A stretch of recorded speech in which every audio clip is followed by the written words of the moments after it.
doesn't matter. Okay. Good afternoon. Good afternoon, everybody. I think we should be.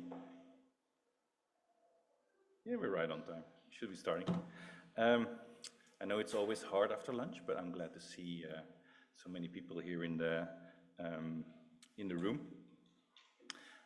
We have 4 excellent speakers today on the agriculture and food security session. 4 excellent speakers and me.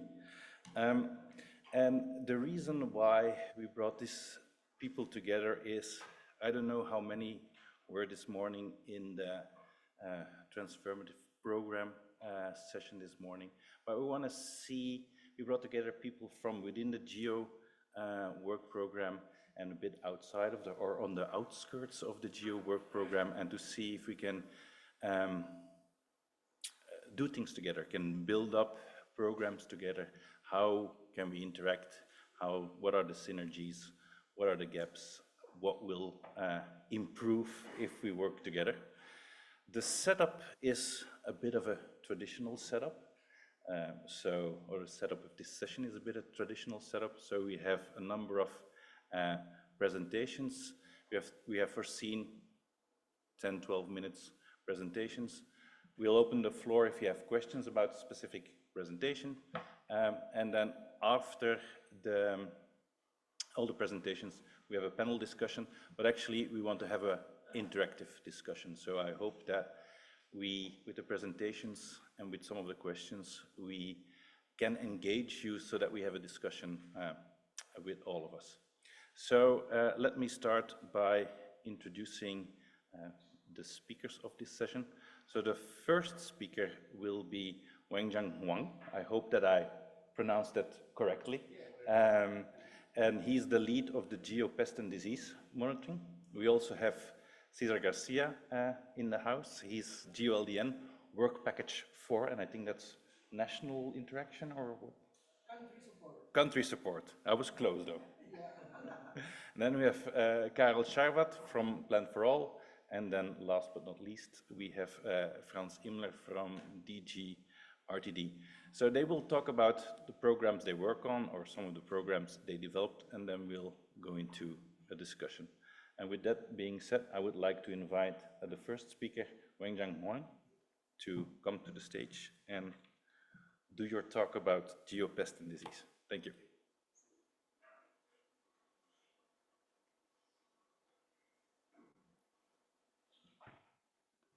Yeah, it's very good.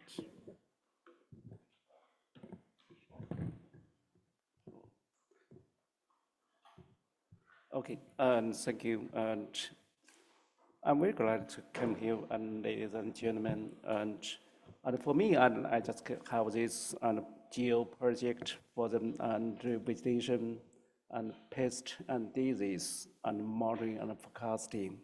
And for this project, also get involved with and carry also some work we have done with FO, and we have done this together. And I just come from ACAS. And at first, maybe you will mention that why we should do this work, because you know that especially as the global warming and the global pest and disease just caused, especially in some areas, just in Africa areas, it's about 40% of the yield. Also, maybe, and just for the yield, also you know that it's very difficult to do this, especially at the large scale by the farmers or to do this. So how to control it, how to monitoring or forecasting it at the early stage is a difficult problem, how to do this. So we have get this with the cooperation with some internationals to do this monitoring and forecasting at the very early stage to do this.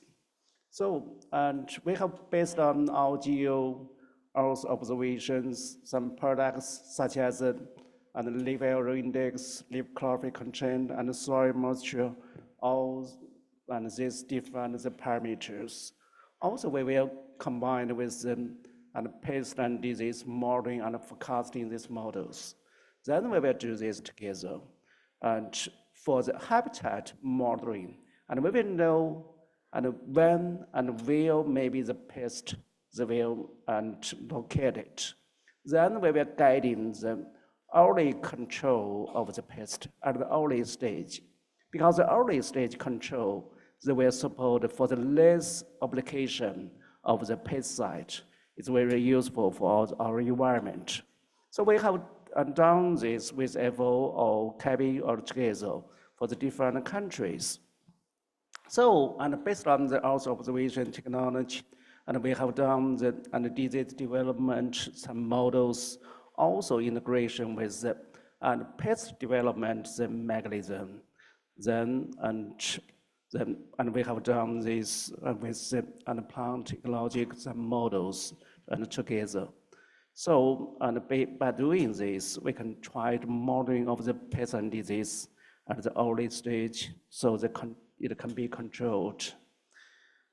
And by doing this, especially by the cooperation with CABI and FO, and we have done this in the different countries or for the different crops, such as wheat and maize and rice, and for the different crops. And we also do something for some and grassland and for the and forestry, some main pest and disease in the different countries.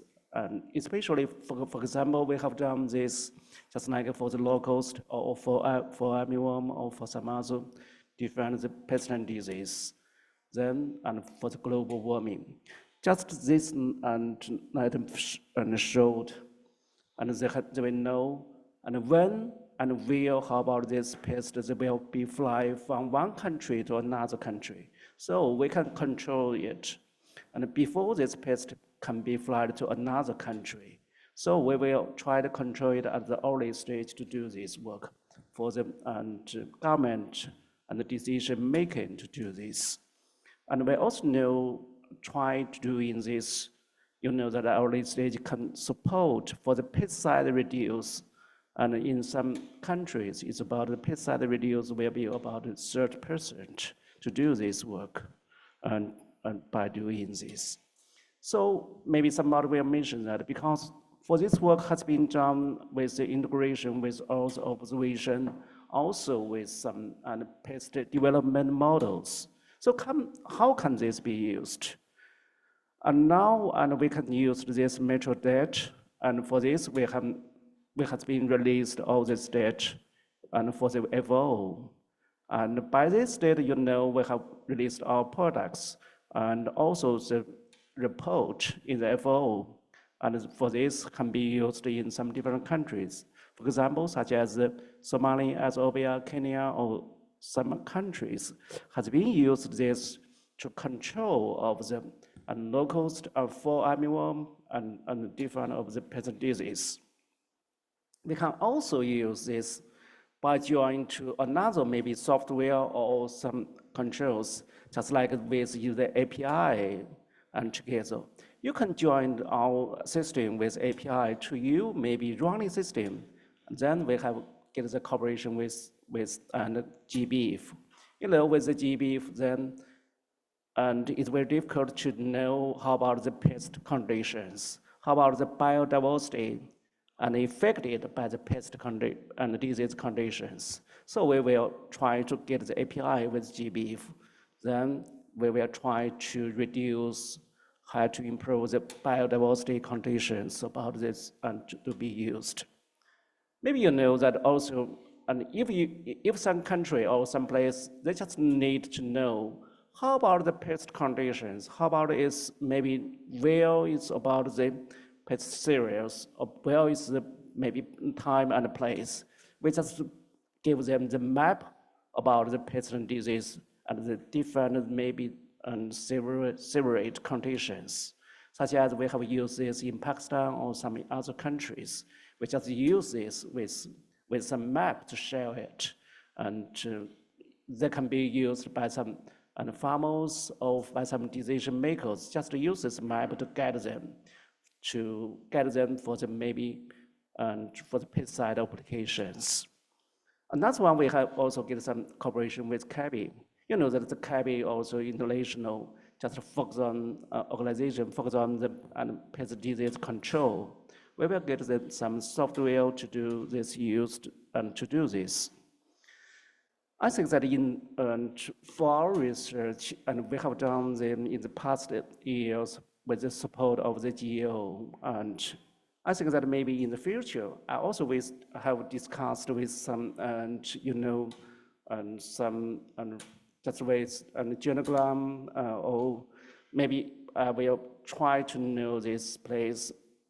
How about the crops affected by the pest disease? How about the yield affected by the pest disease? We can import some pest disease stat into the genogram or some other this project can be joined together. And also we can use this data sharing, and maybe it's very good for the biodiversity and for the green, especially for the food security conditions. Another one, and you know that in this days, I also get some cooperation with FAO. FAO mentioned that maybe they want to use this technology, especially in some African countries. Just a few days ago, I just been to some different countries to help them maybe for the technical and to be used, always maybe some software to be used in some African countries to use this. And another one, I think that maybe we can join to do this research, maybe for the joint to do this in the different countries, some countries to know how about these surveys, and how about to do this together. The first one, I think that is another one is very difficult, very important, is that the training. You know that maybe I try to use some map or the data or something for them to use, but we also lead the training, and we will try to guiding them how to do this, try to bring them together. Maybe we did some more GEO projects together to jointly to training the capacity and building, especially maybe the training for the more farmers and how to use this.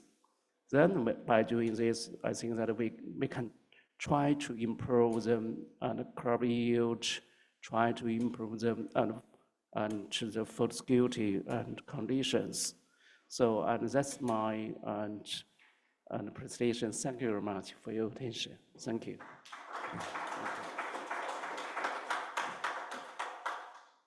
Are there any questions about this presentation? Mark? Thank you very much for your very interesting presentation. I have more than 10 questions. You can get two. Yeah. I will do only one. I was just wondering, how far down the chain do you go? Do you also advise the individual small farmer, like use your CABI bio-friendly pesticide now, spray now, or what's how far, or is it more oriented at general decisions? Yeah. I think that's a very good question. Just you mentioned, I think that just based on the different pest disease, for example, and for the locust, because you know that the locust maybe they will fly from one country to another country, from this place to another place. We can do the prediction now maybe about 10 days ago for the prediction of some other place. And then now, and we will give them about 10 days before for the prediction. Then we can help for the decision makers to maybe to ready for the control of them. It's about 10 days ago. That's like for the time. Also, just you mentioned that how can be used maybe for the end users. And for now, and we have done this, and maybe in the different countries, just for the maybe for the government control and people, maybe to help them for the management and maybe not in very small field, just in large areas, just like this. So thank you. Another question here. Yes, thank you. Thank you for a wonderful presentation. I have two. One is how early you are able to predict for the pest and disease. That's one. Second is how do you decide whether it has attained? Because you know most of the time we do postmortem analysis for the pest and disease. Once it has crossed its ETL level, then management doesn't mean anything. So that's the most important remains is how early before ETL we can predict and go for the management. Second question is, never a stress comes single like a pest or disease, but it has come with other things like abiotic stresses. How to discern those using some of those technologies? Thank you. Okay. I think it's a very good question. Maybe I can ask you second question and first. And sometimes, just as you mentioned, and it's very difficult maybe to distinguish different pests, or maybe some, and this here is not a pest, just maybe infected by the nitrogen and deficiency or the water stress, just like this. And sometimes, and we will do this, and not just by the spectrum, just we will try to do this, and with maybe some environment, also with some environmental parameters, also using for the multiple modeling. Because you know that with multiple modeling, then we can distinguish, oh, this one is not by the water stress, by the nitrogen stress, just the pest. Also, you know that some of the pests just in some species growth stage, yeah. And we will do this not just by the EO technology, we should join with some other technology together. I think that so we can distinguish for the different stress. And the first one you mentioned that you know that, and maybe for the prediction, yeah, just like this. For the prediction, it's very difficult, just you mentioned, yeah. And now with just prediction, because you know, for example, and for some pests and diseases, they were developed by some temperature, yeah. Maybe they will have some of the temperature is about maybe 180. They will be, and for this pest, they will be very serious.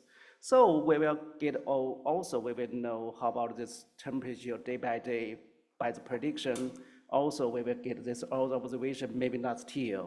Then we can compare this year or this season's temperature about the last year. Maybe this year there will be more warmer.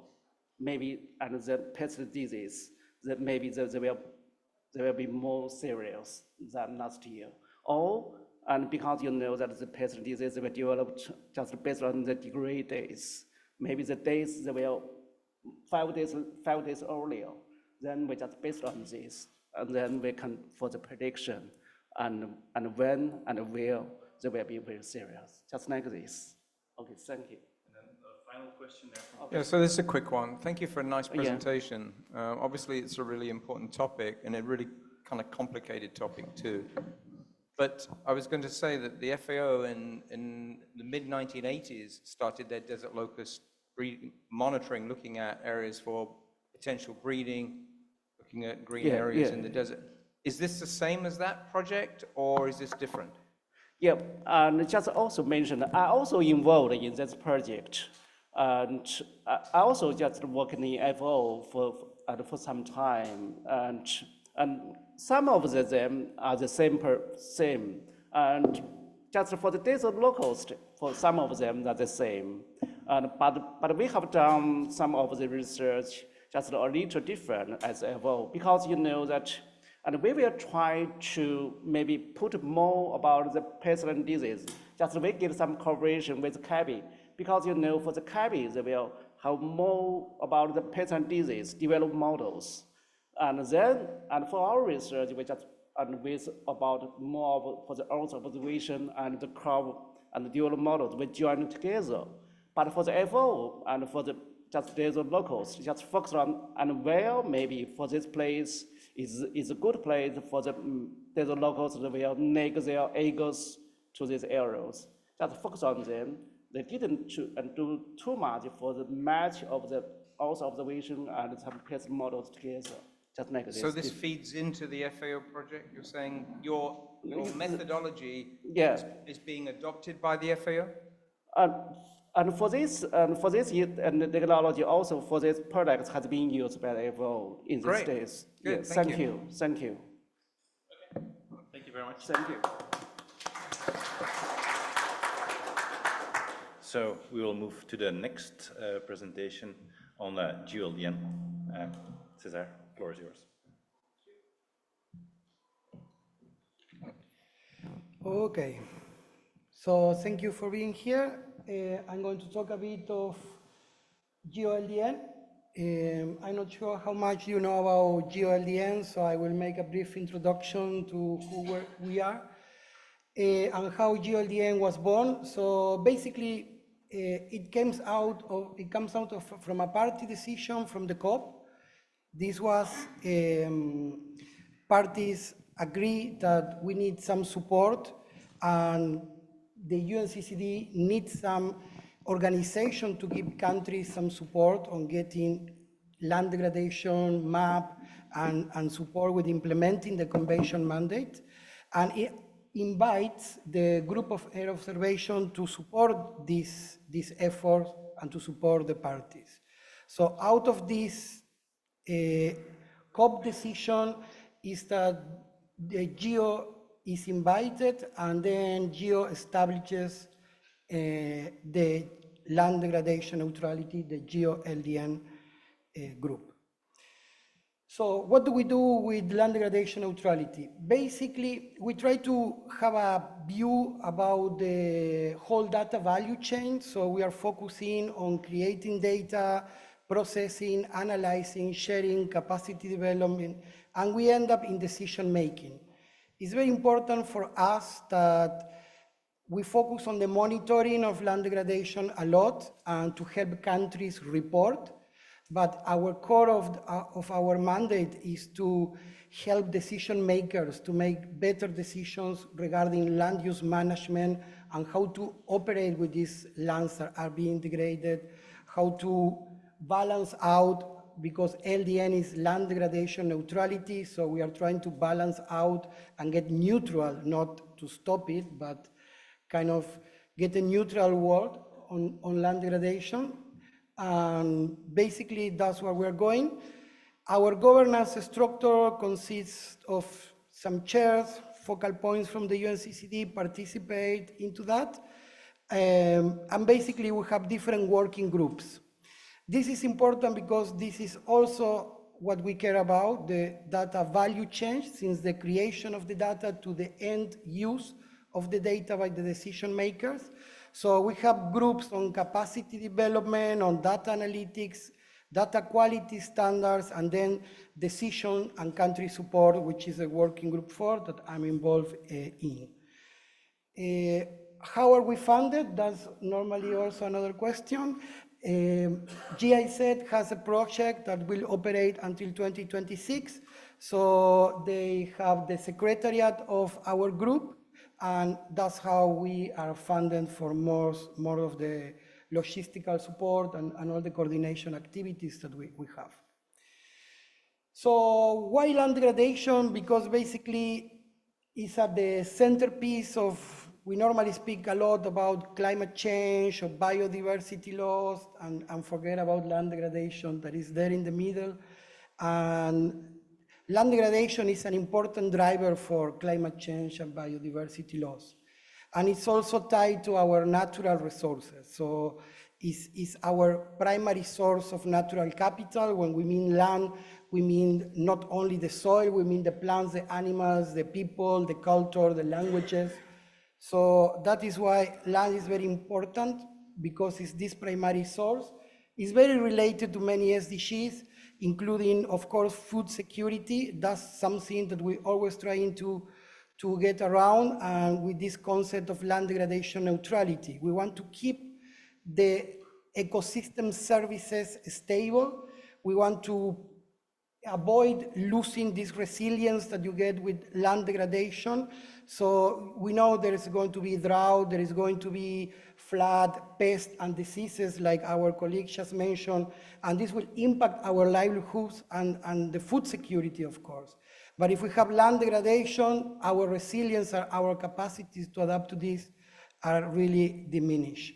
So what we do basically is try to map land degradation because we needed to achieve many different things. We know we don't have enough money to solve all the problems in the world. We need to prioritize, and we need to find which areas to prioritize. We need to support these land decision and land use planning processes, define where to invest money that is normally scarce, and also report to UNCCD and achieve land degradation neutrality. That is our main goal. So, but also mapping land degradation is not an easy task. This mapping needs to make sense at different scales. It needs to be something that we can use to decide where we are going to establish sustainable land management, to promote this land use planning. And if we see, okay, we can see a picture and we can see some stuff, we can agree on certain things, but at the scale we are working at, we are working with remote sensing. And then this is a picture that you get. I mean, pixels, which are really hard to interpret and find out. So it's a very complicated process at this planning scale. And we know there will be a single model or a single solution that will work throughout the place in the different regions. So we always need to start looking for this collaboration. And this is what GeoLDN is doing, is fostering these partnerships, trying to build new data sets. Since we are here now in China, this is an important partnership with CIVAS. We are normally using the FAO WOCAT land productivity model that we also co-developed. 250-meter resolution was one of the land productivity models used for countries to report in the last process. And we are improving these data sets to a 30-meter resolution with the help of CIVAS to help seeds and small countries to have a better picture of what is going on in their land. And help the optimization of resources. Since many groups are working in the same thing, we are trying to put them all together. We also do a lot of country support. That's what we were talking at the beginning. And there we think that it's essential to mix the best knowledge with the best science. We know global approaches and general models will not work in every country. Every place is different. Even in some countries, highly biodiverse, like Ecuador, you have tropical forests, you have high Andean mountain, hyper-arid places, then your models basically work in one place and not in the other. So convergence of evidence is a tool we use. We do a lot of capacity development, going to the country and trying to do this, local and global things. It's a complicated task, it takes time, but that's the way to go if you really want to have a better picture of what is going on. And this has to do with the current impact and the activities we are doing, always taking care of this data value chain. Now we are working in several countries at the moment. I just wanted to share one example from Nigeria. So some of the data we do, this is the decision support system tools. That is the link. I'm happy to share it later in a larger version so you can click on it. These are interactive tools that have this idea of bridging a scale. So we are doing capacity development. National teams are working on the land, are doing land degradation assessments. And then we have these tools, the decision support systems, that help us put all of these layers together, not only land degradation. As you can see, there is a chart there that maybe you cannot read, but you can see croplands and how are the croplands with the declining productivity. If you see that, well, more than almost half the croplands have declining productivity. Where are these croplands that are having land degradation? That's a very important thing to know to plan land use management and decide where to act. So we are co-developing this tool with the countries to answer many of these questions. Just to show, since I'm showing the example, this is the Nigeria team. Of this particular example, I'm doing a live demo with an example from Ghana. And there are more examples from different countries for the ones that are interested in. This is our working group 4. There is a link also to join. Everybody is invited. We have currently 73 members. Our idea is to give this country support, work with the people on the ground, help them to do relevant maps, adapt the global data to the national need, create new data if that's what we need. And as you can see, we have government, university, private sector, different age groups, and we're trying to be as diverse as we can. I think that's my last slide. Yep.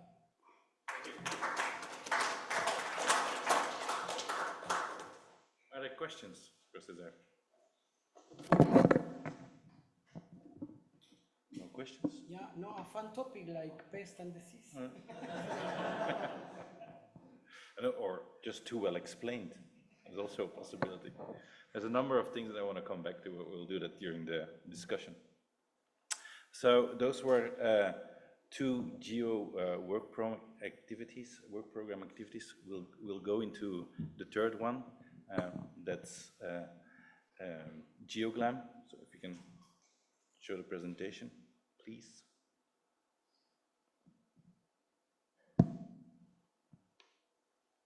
You can go to the presentation. Okay, so again, GeoGlam, I'm sorry. It's the second of 3. One more during ODOC on Thursday morning. So for those who saw this morning, I'm very sorry. But I tried to change up the slides a bit. Like I said this morning, it's always hard to start a presentation, and I don't know if I need to introduce us or not. So I take this one slide, which is a bit of the background. As I said, we're an open international community of practice. We are mandated by the G20. We started in 2011 after 2 food price spikes, and actually we want to deliver accurate, timely, and actionable data to inform on the agricultural situation at global scale, well, from national to regional to global. What I tried to do with this presentation is a bit what we try to do with this session is see where there's interaction between other programs. And so that's why I chose this slide, and it's a slide that is a representation of GeoGlam structure. So on the bottom right, you have policy drivers, food security, climate change, and then we have a number of products. And of course, the early warning and food security, the market information, those are really the core products. That's where GeoGlam has started. That's where we had the original mandate. The mandate has expanded. We now also have adaptation and mitigation. I think for those who were this morning in the NAP session, Esther also presented our work on NAPS, what we do together with UNFCCC. Those products, they're not, how do you say, they're not perfect. So we get feedback from the users, the needs, and that feeds into an R&D component of GeoGlam. Big part is the essential agricultural variables. It's our way to link between data and policy or describe policy needs into data. So it's essentially the building blocks for agricultural monitoring, and we use them to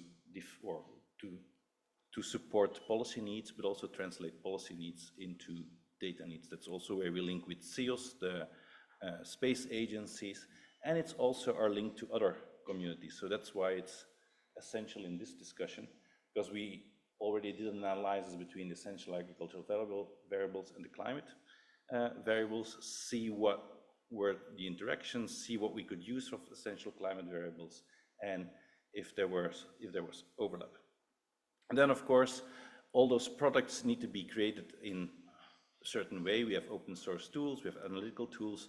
These are stored in, amongst others, the GeoKnowledge Hub, where people can access to.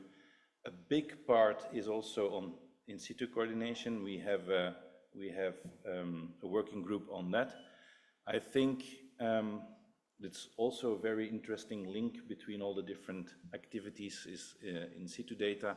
I think was mentioned by Wang Zhang also on the connection with Kabi. I think they have a lot of data just purely on where the crops are growing. That would be super interesting for us to know.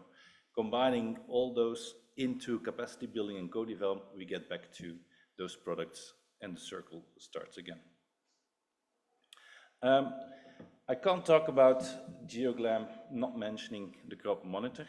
It's, like I said, one of our core products, but I'm showing it also here because there is already information on pests and diseases in there in the early warning part.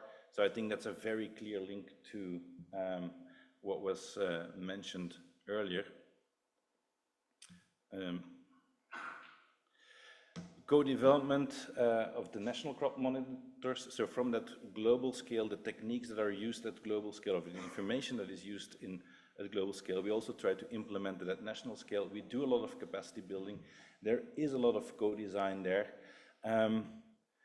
We would love to have the help desks that GeoLDN has. We are also having a regional approach, reaching into the countries. I think also there's quite a lot of connection that we can make. I think in lots of cases we're talking to the same people in ministries. It would be super efficient if we could use each other's networks and not show up 2 or 3 weeks in a month talking about different geo activities with the same people. That could be very helpful as well. I think what we also have is that capacity building and co-design approach. We made a document on that. There are very useful examples in there. I think it's a strategy that also could be implemented by other projects. I think we can expand to include other programs on that as well. So I think that's really a good reference document also to set up your own capacity development work in your program. Another thing, I'm going to finish way before that. Another thing is the research network or JCAM sites. So that's really on a voluntary basis. You see they're distributed a bit all over the world. There are some gaps in certain areas. We want to expand that. I think Cesar, you also showed where the countries where you worked in. I think there's a match. I think we can expand. There's also activities there. So I think the good thing of that network is actually implementation in different agroecological zones. You can test algorithms over different zones, and then you can actually, I'm not going to say scale global, but at least you can test performances of certain models into different agroecological zones and have an idea on how your system would react in a certain area. So I think that's also a place for collaboration. Essential agricultural variables, as I said, this is a full list of what we have, and so there you have the land use variables, you have the categorical variables, you have the spatial or the continuous variables split into spatial and non-spatial. It's an ongoing discussion. We had a big workshop last year in September on calibration and validation of those agricultural or those land use variables. So all the mapping component was discussed. I think it was raised by Chris also in one of the earlier sessions on if you produce a map, you also should produce your validation data and explain what, or your accuracy figure and explain what your accuracy figure means. That's what we try to do on those products. But there's a number of products here, I think, where different projects could interact upon. We're currently doing a big gap analysis also with CEOs on why some of these products are not being operationally developed, looking at space agencies. They don't always have the mandate. I think a remark from France also, you have the Copernicus products there that have the operational mandate to produce some of these variables. I think Jippen is very interested in one of them on ETA for WAPOR. ETA is next one on the list that we really want to discuss further. We made some progress there. We'll probably discuss it in XCOM in 2 days. But I think there's really a link to make. And then of course in situ data. Was it you, Jippe, that said in situ data collection was boring? Yes. Yeah. I don't think it's boring. It's hard and it costs lots of money. And so I think also there are a lot of activities, and even within GeoGLAM, GeoGLAM consists out of different programs, different projects. It's sometimes even hard to keep track of who is doing what and who is collecting what where. So there's a big part on sharing your in situ data, but the first step is also knowing where in situ data is collected and has been collected, so that you can already link up. If the data is not fair, you can already reach out to the person and see if there's a way to share the data. So I think even within programs and projects, this should be possible. I think that would be really beneficial if we could work on in situ data. 1 minute? See, perfect timing. What I'm thinking about is these are really the synergies and collaboration. So the essential agricultural variables, like I said, the gaps and needs analysis, it's a huge task. It's not within the GeoGLAM community. We have, I think, 50 EAVs. I should know by heart, but I don't know the exact figure. We have, for each EAV, we have a number of stewards that control and check. We need to engage more. So the bigger that community, the less effort, or the lift will be less for every person in particular. Then data sharing, in situ data, if it's not fair, we can at least discuss on how to use each other's data.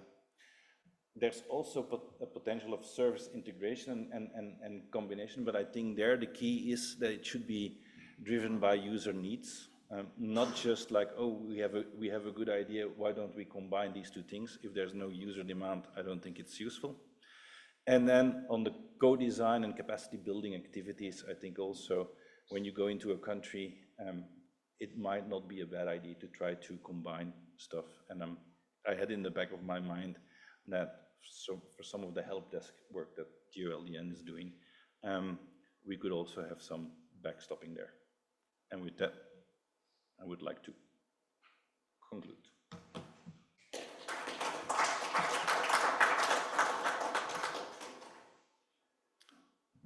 There's 2 questions, I see. Gentleman over there and gentleman in front.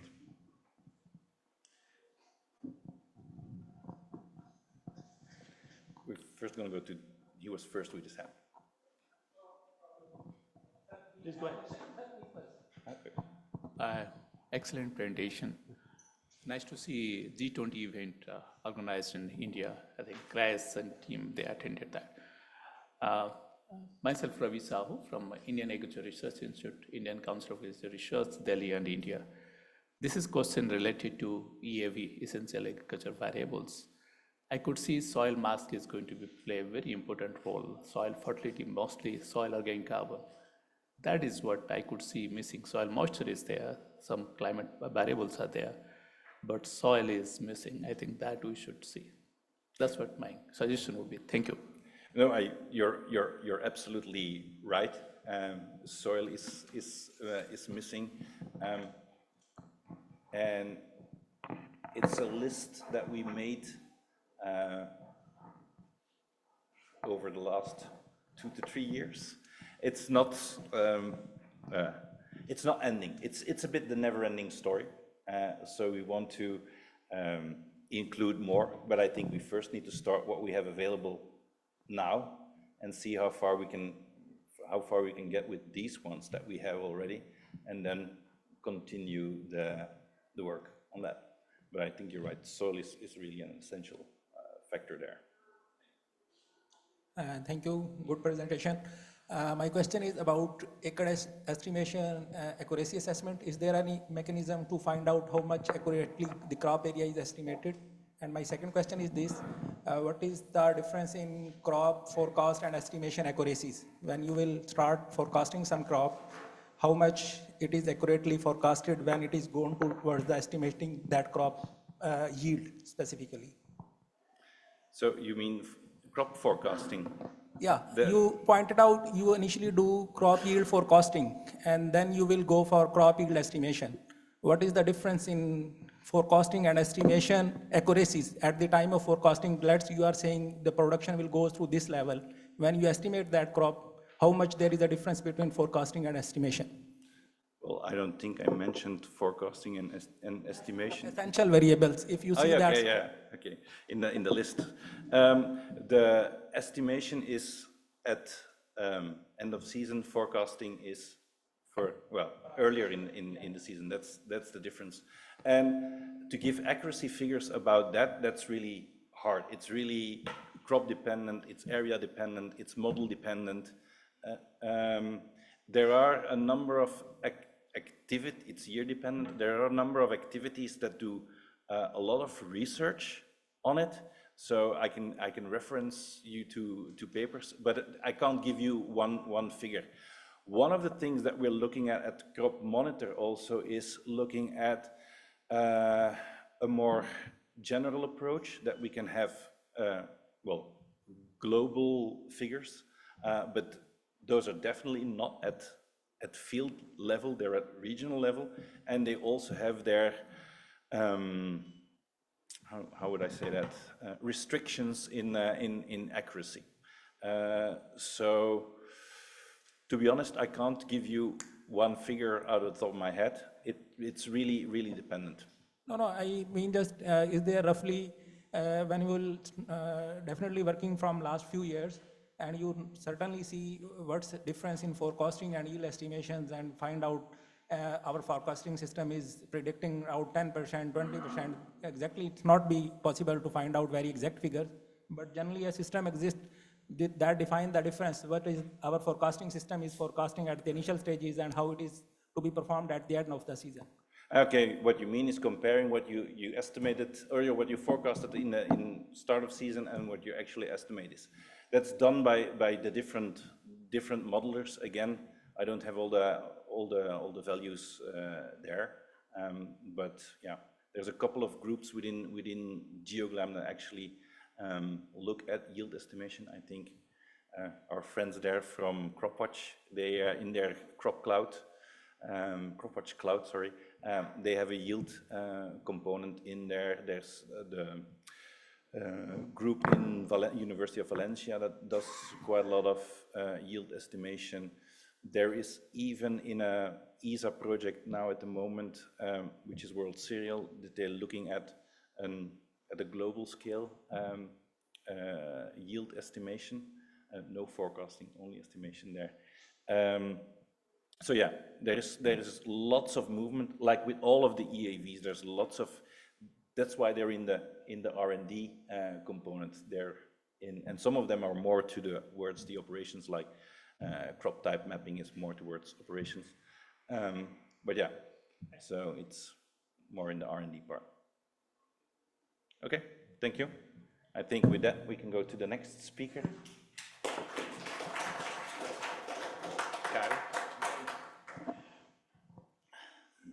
When we start with Sven preparing this session, we discussed that we will invite few people who are more deeply in geos and also to have speakers who are out of geos.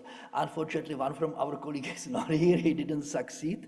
But in reality, it is not so true that I am fully outside of GEOS because I am last years in program board and I reviewed some reports from this project also, so I chat, but I already in the past contribute many years ago to GEOS because there were European project EnviroGrid Black Sea, and in this project we work with GEOS. And I will tell something, but it is not against GEOS, but it is much more general, but I will say experience. In this time, there were this GEOS catalog, and we started harvested metadata from this GEOS catalog and services to our portal. But what we recognize, 80% of services never worked. Yes, because after end of the project, in many cases, all disappear and it doesn't work. It is not only a question of the GEOS, yes. I am working about European projects from '99, and I think that it happened many times, and I am very happy that now Commission came with European Open Science Cloud and Zenodo, where some things are published and available, yes. So this is some good progress that, okay, people are pushed to put the data there, so this is some progress. But if you will look on the history of European project, there many results disappear, and in many cases, the new projects done the same what was already done, starting with user requirements, defining some architecture and other, and then it disappears. So we try to, in some way, build on the previous result, and in some way, this is also why I am speaking about Plan for All. But at the beginning, I would like to tell one more thing, yes.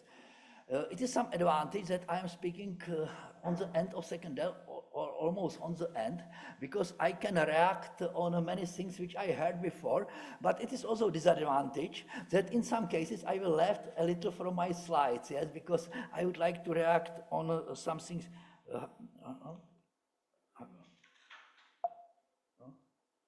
Here. Okay, so a few words about Plan for All. Plan for All was initially also European projects. Yes, it was in the time when in Europe was defined Inspire Directive, and Plan for All work on the defining some models for Inspire Directive. And on the end, due to the fact that we recognize that many results disappear, we decided, okay, to protect our result and to protect later results from other projects, we established Plan for All Association. At the beginning, there were 3 Czech organizations, but now we are some international network. I think that currently we have something like 65 members around the world, and generally we are open. If anybody would like to cooperate with us, we don't use any fee for membership, so it is still open network, and we are mainly trying to support open data, open sources, and cooperation on the research. So as I mentioned, yes, we are now participating organization in the GEO, and I hope that we will be also able to in the next round to join some GEO activity, but we are also members of Open Geospatial Consortium, Big Data Value Alliance, so we are trying to work more internationally. We have now, as I mentioned, approximately 65 members, and we have also research project not only in Europe, but we have now a research project in South America, where we are working. We have a project in with China together, and we will start next month one project with Eastern Africa, and I hope in the beginning of next year we will start together with OGC, big project in the cooperation with China, BioClima, which really can help also for GEO because it will be focused on the biodiversity. As I mentioned, yes, I will tell about one running project with China. It is called Transform Nun. It is focused on nutrient and nature-based solution.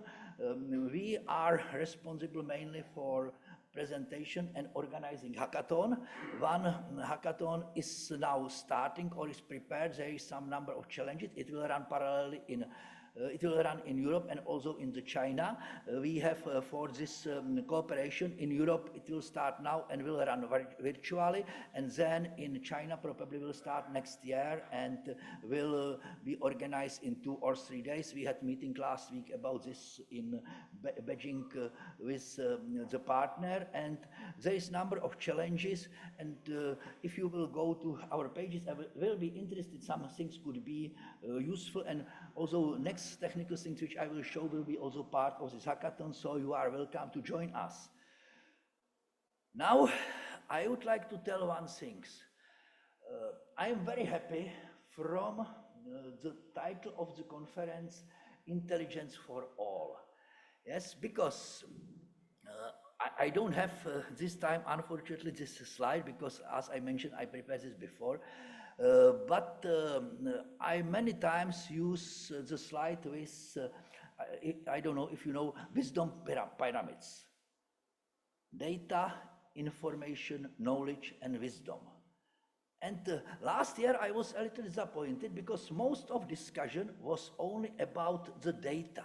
Yes, but if you would like to speak with decision maker, farmers, foresters, sometimes with policymakers, but not all time, because sometimes policymakers don't want to have also knowledge, yes? So, but they are not looking for data, not looking for information. They want to have knowledge, yes? And it is important to look on the way to transform data into the knowledge. And I see here big progress, and mainly the first day was for me, I was very happy from the presentation with first day that there were a lot of things, but now it requires thinking about new things. Yes, we are a long time speaking about FAIR principles, but I don't know how many from your results are in machine-able readable form, yes? So, because without this, it's very difficult to build some real intelligence, because it is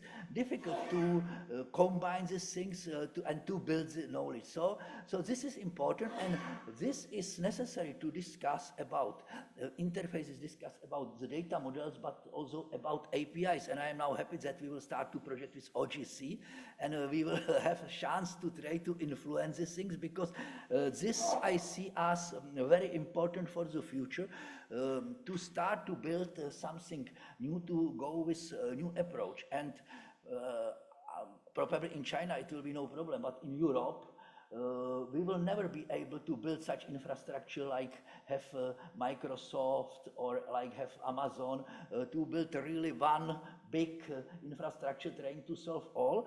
So we need to thinking about new approach to the API, and to have different modules which will be able to communicate from different outputs from different sources. Yes, so this is important. It is maybe in some way returning back to what was discussed around 2010, the grid technology. So the idea is to build the grid of different API modules which will be able to communicate through open API, but we will need, of course, to have syntax of the data to be able to understand. Now I will show some two things fastly. First is some first test bed about such solution. Second, there will be some two modules which could be useful. So here we are trying to combine large language models with the spatial analysis. Yes, so we design some schema how we can communicate. People can communicate with the system through the normal language, ask normal language. System is translating this language into some requests to different type of the analysis on the needs of the user, returning back the result of analysis, and preparing some reports which can help and which could be better understandable for the normal people. Yes, if you are looking on the table, it is difficult, but if there is a possibility to use some advantages of this language model, it could be good. We are testing on one side this existing big things, ChatGPT, but also we are testing own models which are used, I think, on Llama or some from this technology. So this is one thing. The second topic is we are in Central Europe. And for farming, satellite data Sentinel-2 are very useful. But in some months or some years, it is very difficult to find any Sentinel-2 data which you can use to help to the farmers to make the decision. So we start to thinking how to use artificial intelligence and on the combining of climatic data, soil data, and mainly Sentinel-1 and Sentinel-2 data, we are developing algorithms which can remove the clouds on the base of analysis in the image, but also analysis of last 5 images from Sentinel-1 and Sentinel-2, and which can make some suggestion how this situation can left. This is one topic. Second is weather forecast. As climate was here discussed, but you know that weather forecast is usually in the grid 5 to 5, 10 to 10 kilometers. For farmers, but also could be in flood protection and other, 5 to 5 kilometer is not convenient, because if you have one valley, the weather can be completely different than it is recommended. So we start to use the methods, taking the data from global weather forecast and train sensor to modify this local forecast on the base of the situation, what is happening, to use, for example, half year of training period, and after half year, usually there is already such comparison of the accuracy with the global forecast. So we see here as a very big potential for the future, and we see this as very good. If you will be interested to know a little more, I think tomorrow and after tomorrow I have after lunch 1:30 video demo where I can tell you more, or you can see more about these things if you will be interested. So as I mentioned, we think that also some contribution to European project, to Geo can come through European project. For example, in the EUSPA, there are project every year for international cooperation with satellite technology, so this could be chance. Due to this EUSPA, we have now this project in South America, and we'll start this project in East Africa, so this could be also some chance. And in any case, will be good, because I think that we will discuss this question, to look, for example, in Europe, how we can use this money coming to different projects to help. Of course, then we will need also to discuss how we will guarantee the sustainability after the financing will end it. So I think that it is all from my side. So if there will be some question, or if you will be interested, we can meet tomorrow. Other questions?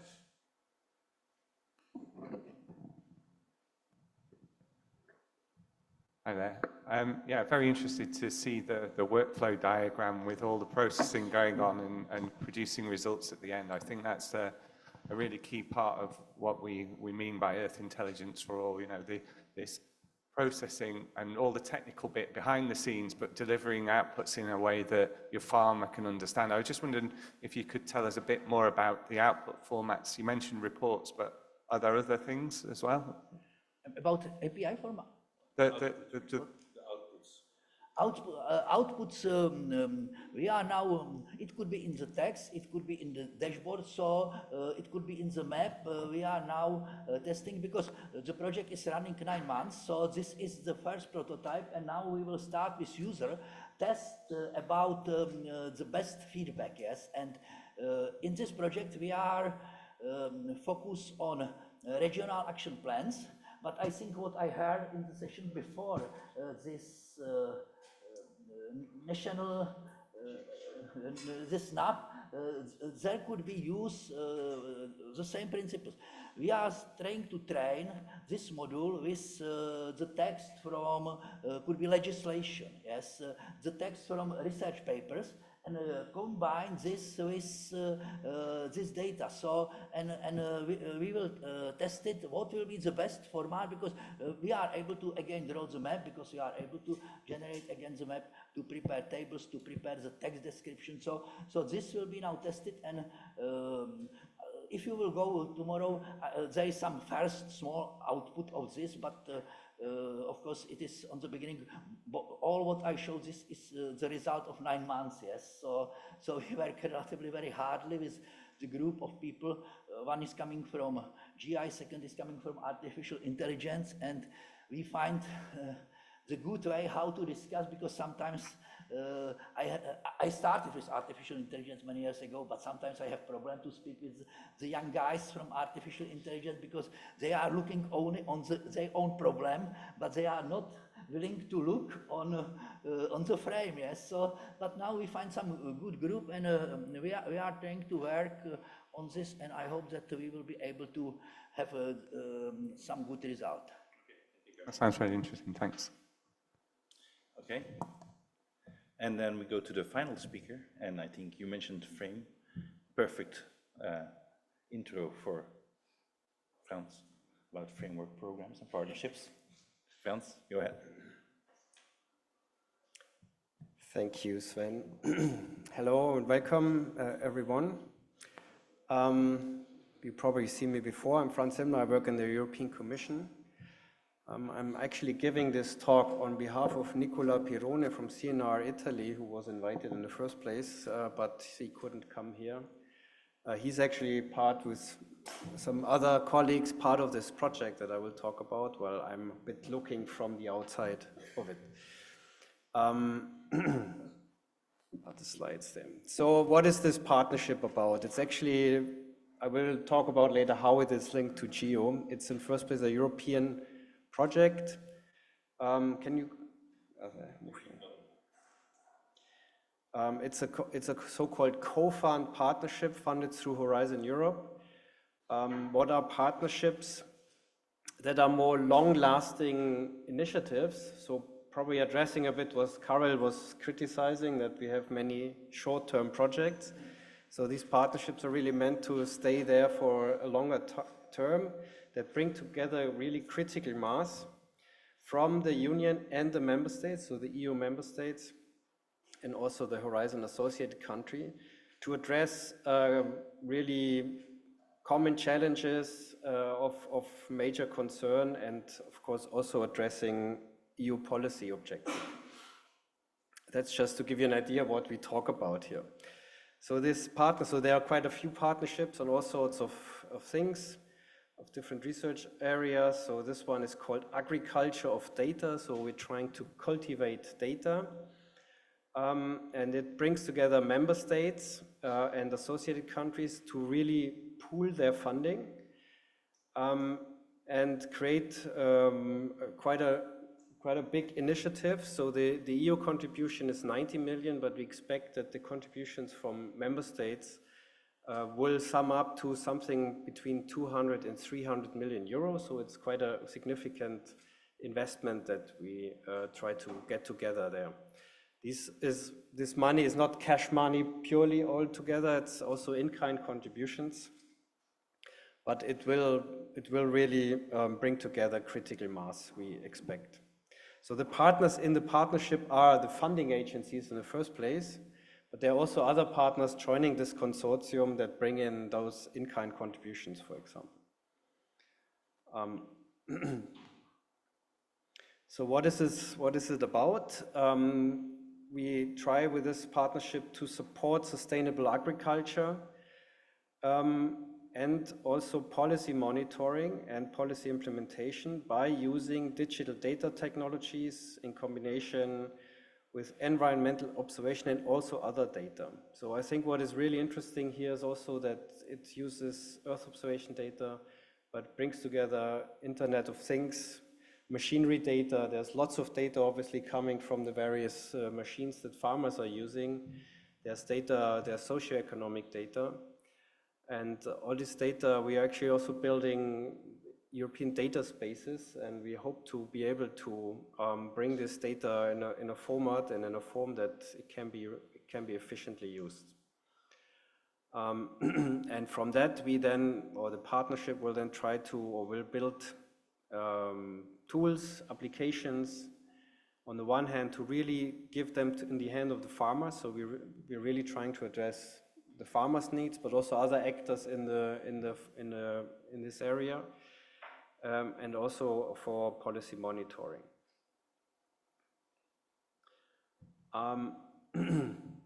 Why we're using a partnership for this? Well, as said earlier, we're really trying to bring together critical mass and the member states to achieve what we call an umbrella effect, to address the defragmentation that we have in Europe. You mentioned earlier, it's hard to bring together in Europe the various actors. This is something we really work on hard. Member states are still the stronger authorities in the EU than the EU itself. So we try to defragment this landscape, bring together critical mass and the data, make it really interoperable to address the issues that I will show, I think, anyway, on the next slide. So this is the intervention logic. There are various problem drivers. Most of them are really linked to this fragmented landscape of data, the lack of interoperability, the quality of data, the digital divide. So it's all related to this defragmentation, basically.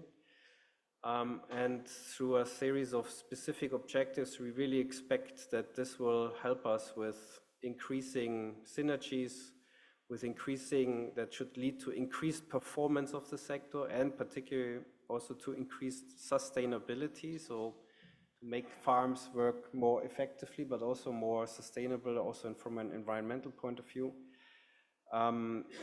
Climate change is, of course, a big issue in the sector, so how can we use this to help adaptation to climate change? And the other part of it is really also addressing policy monitoring, mainly related to the common agricultural policy in Europe. So there's a series of specific objectives, which I will go through very quickly. So bring together these various actors in the field, improve the monitoring, strengthen capacities, creation of institutional structures and data infrastructures, which I have mentioned already, and to provide these really tailored, easily usable, user-friendly and co-designed solutions. So this is basically what I wanted to say about agriculture of data. I'd like to expand this a bit and to also mention other activities that we run in the European Commission to support also geo-related activities. I'm focusing here a bit on GeoGLAM for historical reasons. Let's put it like this. It would be interesting to expand also to the other initiatives that we have heard about. Yeah. Data spaces, because this is other initiative financed by European Commission, and there is also agriculture data space. I can mention a few things. Let me finish here, and then we can discuss. It. So there's one initiative, and you mentioned it before, Copernicus for GeoGLAM, and this is not coming to an end. It will actually be renewed. So this is about, you mentioned it already, crop type mapping in areas of interest, and I think would be really useful. You start the conversation early on so that this crop type mapping performed through Copernicus is really addressing your needs and finally the user needs. We have an initiative going on. The JRC is quite strongly involved with GeoGLAM. In particular, they support, so the JRC is the Joint Research Center of the European Commission. It's one department of the Commission that does scientific support work and policy feedback. So they support GeoGLAM with crop monitoring, also in the governance structures, and with capacity building and collaboration activities. And I think, so this is from Raphael that you will meet, I think anyway, in the next days. So I think this is meant to invite you to a meeting or to at least make you aware that this meeting is happening in May next year.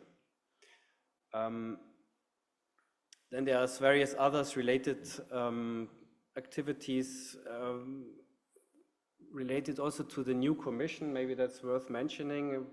Those of you who were following this European policies we are just about setting up the new Commission under, again, the President Ursula von der Leyen, and she gave a speech explaining her political guidelines that I think were quite interesting from an agricultural point of view, because that topic was mentioned quite intensely. And from that, we can derive that we can really continue and will even reinforce our contributions to GEOGLAM. The EU food security was mentioned as a priority in her speech. Farmers should be put at the center of policy, and we seek the Commission really to shape a renewed agricultural sector in Europe. So I think from that speech, I think it's quite interesting to see that there's a lot of political momentum to support these sort of activities.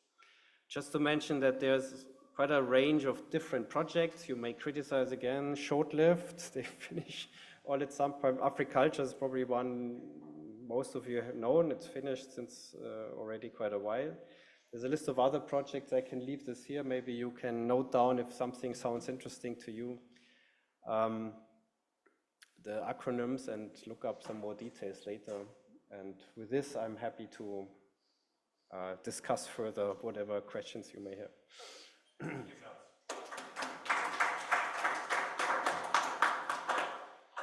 And I don't think it's so much about criticizing that it's projects.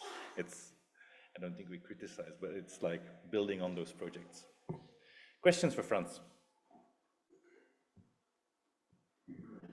Man. Thank you, Franz, for the update on the Partnership Agriculture of Data. I was just wondering about the philosophy behind how it is all going to work with all these projects. Are they going to supply the data? How will that be unified and made accessible? Well, the usually problem that you encounter when you set up a data partnership. Well, I cannot really comment on the details since I'm not so fully involved, but I think this is the idea.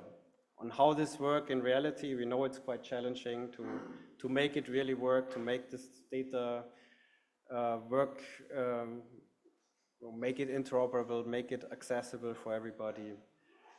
But that's part of the idea of this partnership. And this feeds in, and you asked the question about the data lakes, which is another initiative that is funded not from Horizon Europe, but another European program, the Digital Europe program mainly. And that's really also built on a previous policy to make data more available. It's actually also, again, renewed quite pronounced with the new Commission. Ursula von der Leyen mentioned that she really wants to unlock the potential of data and create a data revolution in Europe. So the need to really do something about this. We have data, but it's really not always accessible, reachable, and usable, and we lack a bit the tools and the infrastructures to really do this in a great deal. And so there's at least a commitment to improve this situation and to make data much more used than it's currently the case. And this is also the idea of the data lake, which is at the moment in a conceptual phase. I think I'm also not too super involved in it, but it will be continued. And the interesting thing about that is because it's not Horizon Europe, it is Digital Europe program. It's also linked to the Destination Earth initiative, which is aims to create digital twins actually of the Earth for climate change and other use cases. And so there's quite some momentum there, and those are operational programs. So these are programs that have really a more long-term perspective and can stay around more longer. So it's very useful to have this complementing the research activities, to have these initiatives where you can have then a more long-term perspective and maintaining these infrastructures and data pools, etc. Thank you. Generally, these data spaces, they started as CSA, the almost ending, and they prepare some ideas about interfaces, how to build some schema. Yes, but as Frank mentioned, till now is nothing operational. Yes, and there is maybe a bigger problem than, for example, what we discussed here, because, for example, Inspire was between governments, but the data spaces are between businesses, yes, and how businesses, machinery producer, sensor producer, and other will be really willing to share the data. Not making open, but share it, because data spaces are making about the businesses the data, but to support the business. How they will be willing to do this, it is a big question mark, yes. Okay, thank you. Chris, you had a question. Yeah, I have a question. So thank you. Nice presentation. And I have to say that we appreciate from the GeoGlam side the support from the European Commission. It's really important. But one of the challenges that we've got is when a proposal is submitted as a contribution to GeoGlam, how do we make that sort of more effective in the delivery, and how do we get that alignment set up? It's kind of tricky because we have a program of work, but we don't get to see those proposals until they've been selected, and then it's how do they fit and how do then we follow through, and is there any accountability on that in terms of delivering? And it's not just for the Commission, I think it's for all projects that are trying to come in and support GeoGlam. How do we do that? It's a challenge. I think we had a comment this morning about obstacles, but it's something like that. Thank you. Blockers, yes. Thank you. Locker. No, absolutely. That's the case, and it's a challenge for most initiatives that we have on this level that are funded on the one hand through projects, but meant to be long-term. On the one hand, it's very helpful to have long-term initiatives like GeoGlam that can support the sustainability of the research outputs if they pick them up. So, but to balance this and to do this properly, it needs really some thorough thinking, also the way we phrase a research topic and so on. So, and this we need to probably collaborate, and we are now in good contact, collaborate probably very effectively to make this work use more effectively in the future. I think if I can add, I would love to have the collaboration that we have now also with other donors and funders to really understand, because I think you're right, there have been projects that were supposed to contribute to GeoGlam, sometimes hard to fit them in.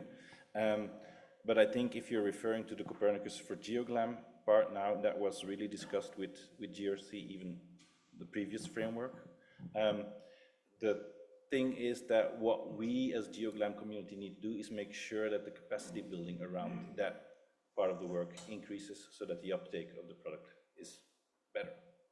There was a remark made by countries that the product was just available, no capacity building around it. So we have to include that. I'm gonna take one more question from Françoise, and then I think we go in this discussion. Françoise. I'm part of the European Secretariat project where we try to set the sustainable foundations for regional geo.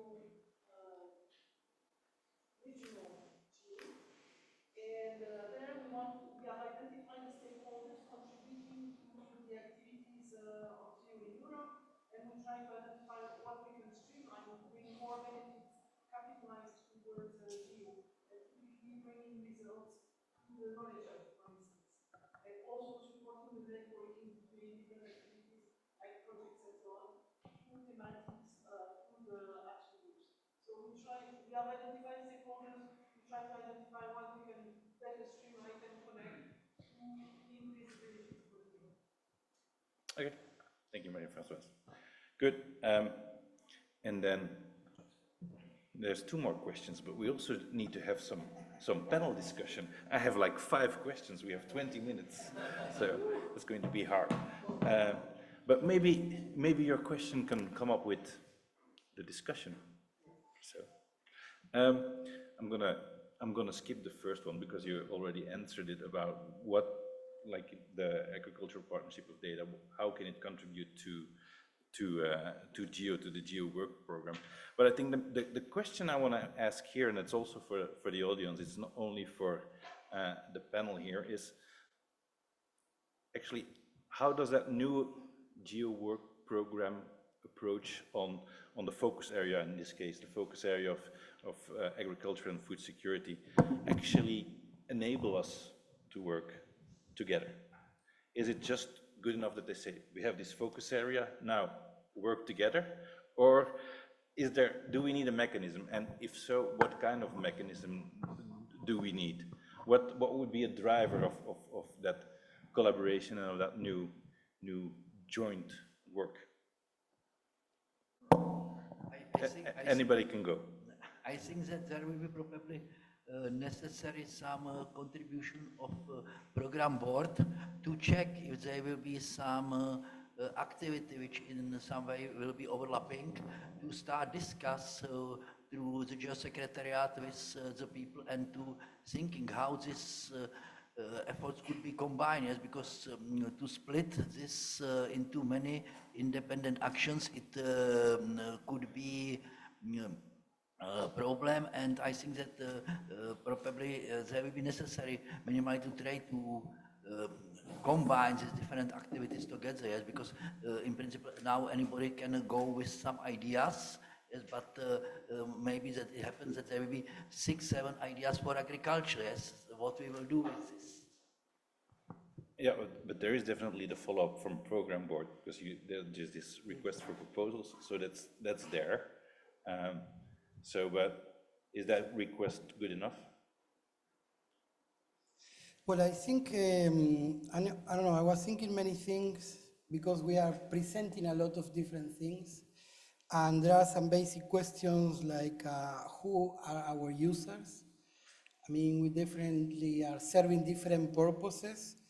I mean, the idea is clear. I mean, we will all benefit from identifying critical areas for food security, putting our data together from crop, from pests, from land degradation, and really give an extra feel to what, at least what we are doing with the countries, working with the focal points to support land use planning and to prioritize where to put the efforts.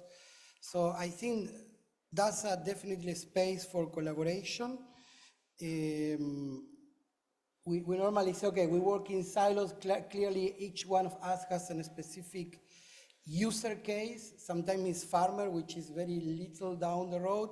Sometimes it's a whole country that needs to prioritize. So I think we should have like maybe different scales of calls and cooperation, like maybe a system that we have more talks and discussions. There is, like I see, like a level 1 where there is this simple operation of just sharing information, but that's not enough. I mean, to have your crop map, his pest maps, my land degradation maps, and put it together, that's very basic level 1 stuff. They're really building on top of these silos that are naturally created by the funding that each of us is a new type of science. It is a whole full-time job of integration and understanding our user and creating really a fit for purpose thing. I mean, we're always talking with our partners in the countries. Each country is different, and we need to give a fit for purpose response. Otherwise, we are coming with a global solution that is just shooting blanks kind of all over the place. So I think on this big challenge that we have now, things that we need to keep in mind is who are our users, make this like a user-driven approach, try to focus on fit-for-purpose development, so something that really solves specific issues, and that will clarify a lot what we really have to do in the practical way to achieve that specific objective. and also maybe how to do that. Okay, lot of money always is good, but operationally, I think we are all in agreement that maybe the help desk, to break this down we are thinking about regional help desks in different parts of the world with people that can do this integration process more locally with what the real things are needed. Otherwise, also the scales are really different. The global scale are one thing, the regional, the national. So we definitely need, I think, I don't know if a new geo, like geo integration, we can call it, or this help desk will be enough, but some new organ that deals with this in a way. Okay, thank you. I think we have the conclusions for the session. It's good. The key messages are there. Somebody else wants to comment? Maybe I would like to add some things, yes. What will be important probably that they will have some, could be a horizontal effort which will go through all initiative, yes, because the group for open data and open things, they need to communicate with all. Yesterday there were discussed this artificial intelligence, and in generally there will be necessary that this activity will go through all other activity, because if every single activity will try to define its own standard, we don't will have any standard, so it is necessary that there will be some horizontal role of these activities to cooperate with all other projects. Okay, thank you. No more questions? Okay. Then I think it was mentioned by one of my co-chairs in the AI session that there's no such thing as a free lunch. So who is going to pay for the lunch? And what about sustainability of these activities? Some ideas on that would be very welcome as well. Nobody speaks. I think that relatively easy is to pay for first stage, yes, to find some money for this research stage. The more difficult is to find the money for the sustainability after this research stage, because in many cases there are people who would like to eat but who are not able to pay. So how we will deal with this? Yes? There could be some services which are fully oriented on the commercial market. Okay, we discussed today about farmers, but very often also farmers don't want to pay for knowledge. They are able to pay for machinery, for equipment, but knowledge is something what they are not willing. But in the case of some services for regional governments, how to agree with them, and it is not only how to agree with them, but it is also how to explain them that work with knowledge could help them and make their work more effective. Yes, maybe that then they will be willing to pay. Well, I think that also brings us back to who is the user of the service. It's not always the farmer. Some of the programs stop at national level, but go ahead. No, exactly that. I mean, I think if we are producing for farmers, we should look maybe invest in the research and then do something really useful that the private sector want to uptake. But at the level we are working with countries, there are these, I mean, FAO has project, different UN agency has project on land degradation neutrality, on agriculture. We normally work with them. There are funds for the countries to report to all of the different conventions that are used to put data sets. So we put the whole thing together for land degradation neutrality with umbrella funds for UNCCD. There is the same thing are doing the guys in climate change, the same in biodiversity. There is a lot of things going on there and a lot of duplicated effort on that regard, because it's basically the same forest data that you gather, the one you need to give climate change and biodiversity and UNCCD. And there are sometimes GEF projects on forest management. So there are a lot of synergies that you can exploit, and that's what we do with the country level. So it's not costly for the country, and it's already tapping to this funding global mechanism that there are. But then you need to find your fit for purpose, and your client is the country. And I don't know. Yeah, if I may add, from a different perspective, there has been quite some talking here at the symposium about communication, about the Geo brand, about resource mobilization. I think that's exactly what we talk about here. We are currently shaping this new implementation plan for Geo. And in my view, these activities are not an end in itself. It's exactly for achieving that purpose, for finding the people who pay the lunch, and to support you with a Geo brand that is attractive for funders, for donators. Say, yes, Geo is cool because they do this and this, or because they really achieve this and these impacts.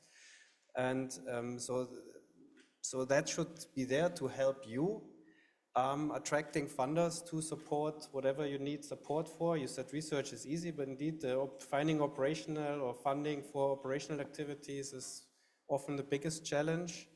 And yeah, these activities in the Geo work plan should be there to help you. And please use the opportunities to provide the feedback now, to shape it, to sharpen this implementation plan in the way that it really can support you in that activity of finding funds. Lucky we have somebody on the implementation team sitting in the room. Want to comment, Andy?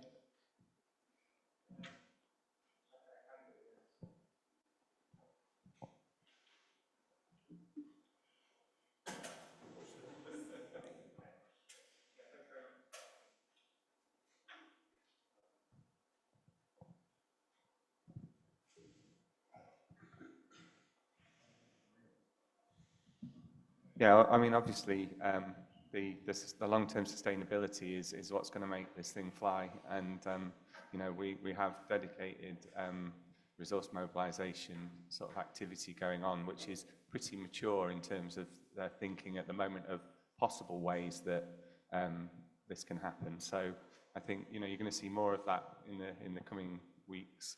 And yeah, we're just going to flesh out how we're going to do it. And then once we've got a detailed plan, we'll work out, you know, how we can all get involved. So yeah, more on that, but no more at this stage.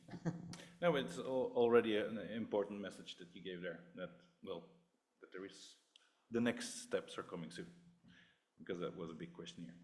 Okay, I think we have a bit more time. Are there questions from the floor? I have another question. Okay. I think since we have people from the various, and I think very mature and very successful Geo initiatives here, I wonder, how do you see this new implementation plan?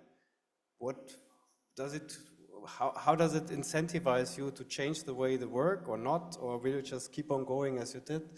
Or where do you see opportunities coming or challenges coming related to this? I'm not very familiar to give an answer with that. I'm so far going on with my work. But I think the opportunities that we mostly are looking for are of these synergies specifically.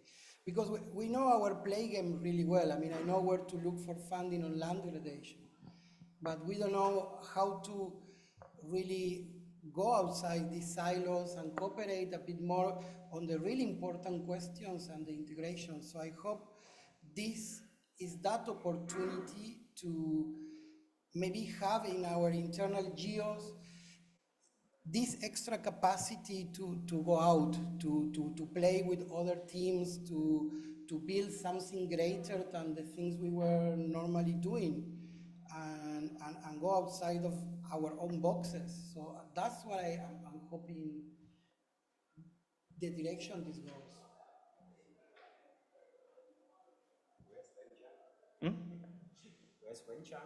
He left. He had an online call, so he had to leave. Okay. Maybe one more thing, Cesar, it could be interesting information for you. Again, it is from Europe, but we didn't mention here soil mission, yes, because soil mission is now some huge initiative of European Commission, which is focused on soil health, and every year there is financed a huge amount of the project solving different aspects. I know that now, I think that then now also they will try to do something in Africa. So, and the goal is there mainly to build some regional organization which will contribute to this, yes? So probably for this land degradation and these things, it could be also interesting information. Totally. Thank you. I think that maybe that's something we also need to be more aware.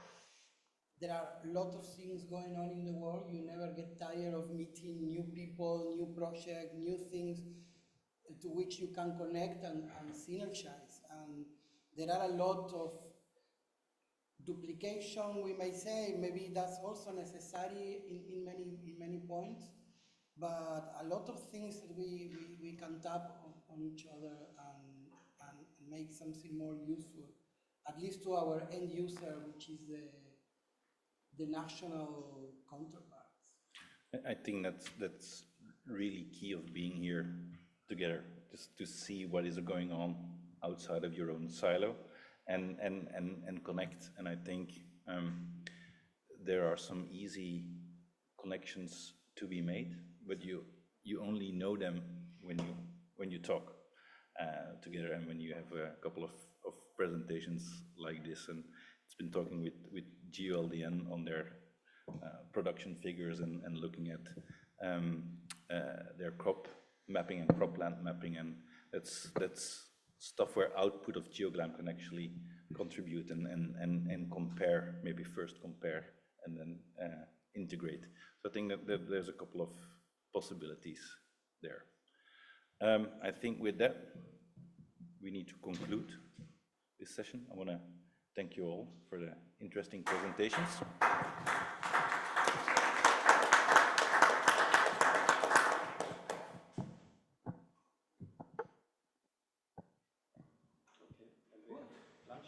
No, it's Coffee break.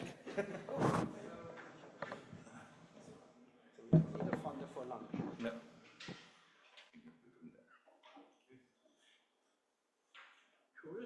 I'll leave you. And there was digital earth in the other side. We could have invited. Yeah, but that's why they were not here. Now we have to prepare. I have key group photo. Key messages.